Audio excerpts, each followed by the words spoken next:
दोस्तों, रूस और यूक्रेन के बीच युद्ध के 1312 दिन हो गए हैं और आज मैं आपको 2 दिनों का लेखा-जोखा सामने प्रस्तुत कर रहा हूं। हमारे पड़ोस नेपाल में सब कुछ शांत हो चुका है।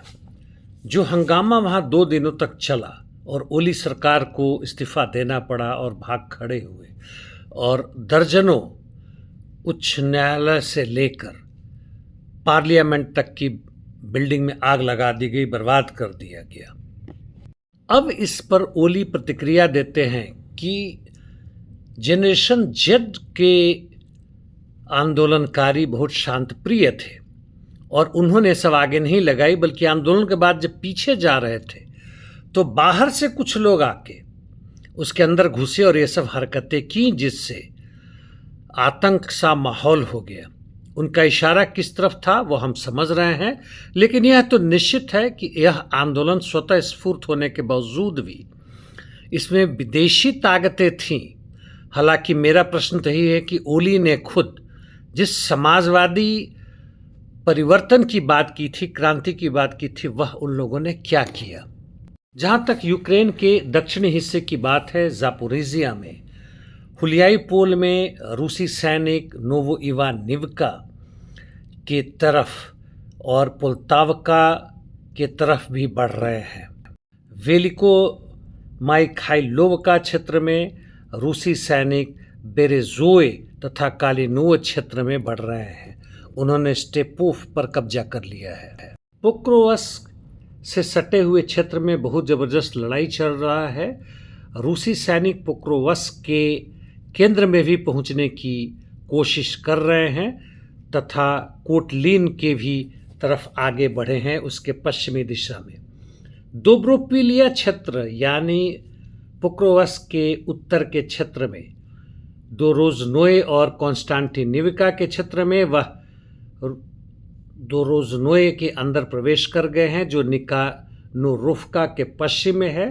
द्रुजकोवका और कॉन्स्टेंटिनिविका क्षेत्र में भी यूक्रेन के काउंटर अटैक बहुत ज़बरदस्त हैं, खासकर नोवोटोरेस्क में, जहां वह दक्षिण पश्चिम पूर्व और उत्तर दिशा से उसके अंदर प्रवेश कर रहे हैं। हालांकि बाकी अन्य जगहों में उनकी जो इनिशियल सफलता थी काउंटर अटैक की, अब खत्म होता सा नजर आ रहा है। लड़ाई जारी है। व्लादिमीरोवका, पांकिवका, निकानोरिवका, इवानिवका क्षेत्र में रूसी सैनिक इसमें आगे बढ़े हैं। दूसरी तरफ नोवाशेखो और शेखो क्षेत्र में तोरेस चासियार अब तकरीबन इसी कॉन्स्टांटिनिविका पोक्रोवस क्षेत्र में शामिल हो चुका है। जहां तक सिवर्स की बात है, उन्होंने सेरेब्रियांका पर पूरी तरह कब्जा कर लिया और उसके दक्षिण क्षेत्र में भी, तथा वह सिवर्स की तरफ उत्तर से बढ़ रहे हैं।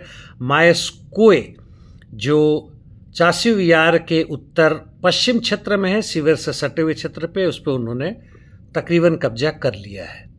नॉर्थ ईस्ट यूक्रेन में रूसी सैनिक लोजोवा यानी बोरिवस्का क्षेत्र में आगे बढ़े हैं। उन्होंने देरिलोव पर कब्जा कर लिया है, जो टॉर्स्की क्षेत्र में है।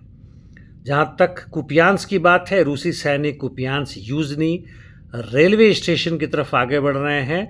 रूसी सैनिक अब कुपियांस सिटी के खासकर उत्तर पश्चिम क्षेत्र से 15% क्षेत्र पर कब्जा कर चुकी है।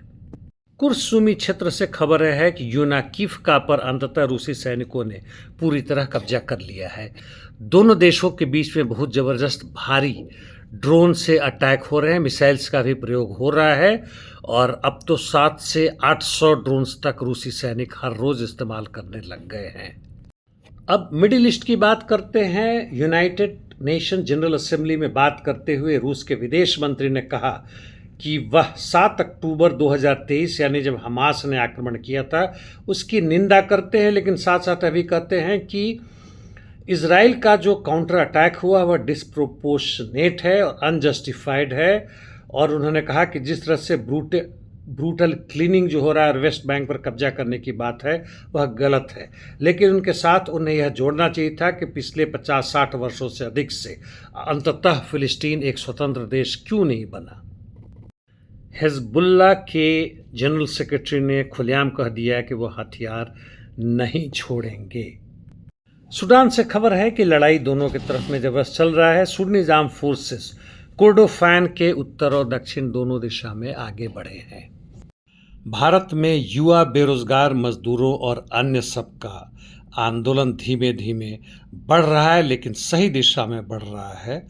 और साथ साथ इसके उनकी मांग यह भी है कि उन्हें बोलने की स्वतंत्रता और फांसीवादी प्रताड़ना बंद की जाए। और यह बहुत महत्वपूर्ण समय है पूरे देश के लिए और दुनिया के लिए। इतना ही। धन्यवाद दोस्तों।